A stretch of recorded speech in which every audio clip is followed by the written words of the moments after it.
It's the Vietnam War. What weapon are you most scared of? Napalm?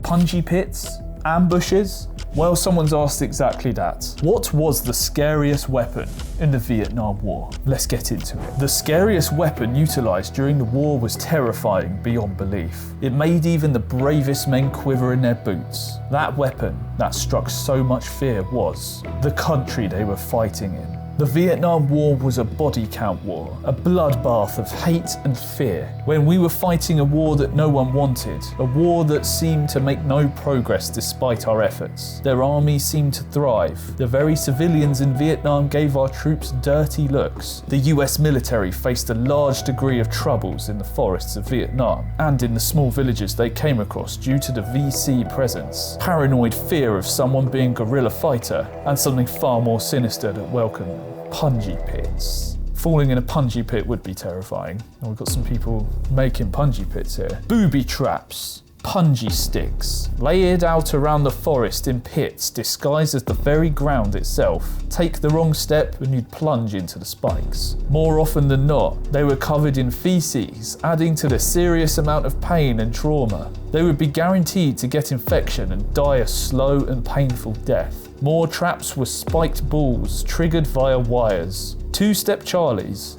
very venomous vipers nailed onto doorways and trees waiting for an unlucky GI to step by, and even sabotage flagpoles and cigarette lighters. Damn, this sounds really brutal. These lighters would explode in a soldier's hand with the force to seriously maim them, easily resulting in the loss of their hand. Fighting in the country itself was just pure hell. So Wen Ling says, I would say the most powerful weapon of Vietnam was its mosquitoes. Mike Connolly says, gentlemen, I can only thank you for your service and say welcome home. I lived through 1967 and 1968 in Nam, but I was flying above you, trying to provide you as much support as I could from an F-4 Phantom out of Da Nang. I was very much aware of the dangers you face on the ground and the pain and suffering they caused you. Yes, I was one of the pussies who rode around 1,500 or more feet above you and was immune to the punji stakes and the two-steppers. But I survived, as you did. I have a 7.62 round that penetrated our canopy, bounced off my helmet and embedded itself in my parachute pack. Luckily, we didn't have to eject, and I'm here to talk about it. As a Marine grunt 68 to 69, you guys were a welcome sight. Watching how you guys flew through the valleys between the mountains outside Khe San, I don't know how you say that, dropping 250s and Nape saved our asses more than once.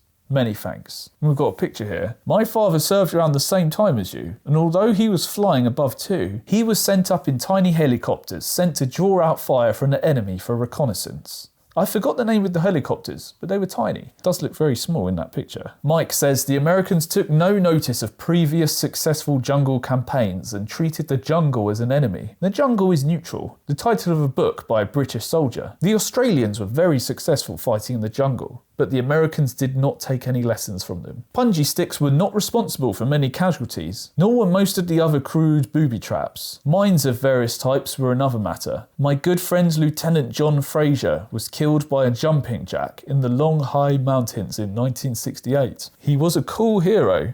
He felt the plunger go down and froze. After ordering his platoon to take cover, he tried to jump clear, but it got him. Nick says, we were invading their country. They figured any tactic was a good tactic. Long ago they were colonised by the French. Then in World War II, the Japanese were barbaric to other Asians. Then, after the war, the French came back, and after they were run out in '54, along came the Americans. Then we were run out. Christopher says, I have deep respect for anyone who served in that conflict. My hat is off to you, and all those you served with. I will not insult you by believing I could imagine the hell you guys went through, but I feel comfortable in saying I believe Vietnam was probably the most brutal conflict a human could imagine. And I wanted to let you know that I appreciate your selfless service. I was only a boy at the time of the conflict, but now as a man and a veteran who did not see conflict, it weighs heavy on my mind what so many who were so young had to endure. Jed says, that smack-talking liberal millennial that we detest. That was me when I was studying computer science. Except I would tell a recruiter what I thought to his face. I'm a country boy, so bravado is a trait of mine. Then I changed. Liberal media and communist sympathisers were part of why Nam was a political loss.